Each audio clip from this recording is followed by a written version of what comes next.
दो कौड़ी की मुलाजिम तुम्हारा तो मैं वो हशर करूंगा कि तुम्हारी 7 नस्लें याद रखेंगी।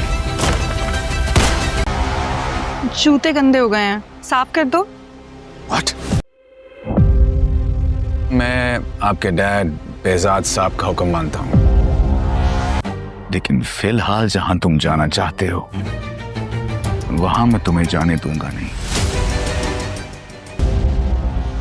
आप जानती हैं आपके डैड के कितने दुश्मन हैं, जिनकी वजह से सारी उम्र आप मुल्क से बाहर रही हैं। एक्चुअली मैं तुम्हारी शक्ल नहीं देखना चाहती थी। रास्ता जो है मेरा।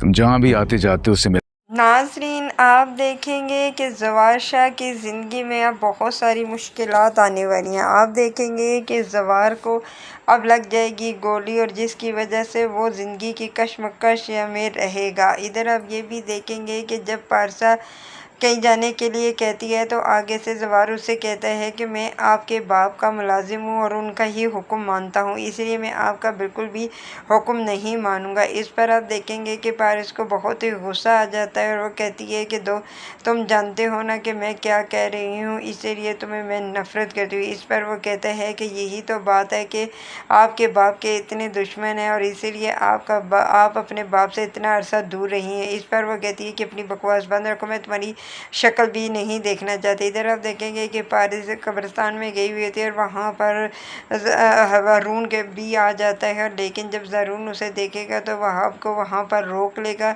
और उसे कहेगा कि मुझे कोई मसला नहीं है, तुम जहाँ मर्ज़ी जाओ, लेकिन अब तुम जहाँ जाना चाहते हो मैं तुम्हें वहाँ पर बिल्कुल भी नहीं जाने दूँगा, क्योंकि वो पारसा के पास जाना चाहता है। लेकिन उस पर उसे गुस्सा आ जाता है और कहता है कि 2 टके का इंसान होकर मेरा रास्ता रोकेगा, अब तुम देखना कि मैं तुम्हारे साथ करता क्या हूँ। इधर आप देखेंगे कि वो वहाँ से वापस चला जाएगा और अपने गुंडों को भेजेगा और गुंडों को भेजकर ज़वार को ज़ख्मी करवा देगा। इस तरह वो ज़वार को गोली लग जाएगी और वहाँ से उसके गुंडे भाग जाएंगे।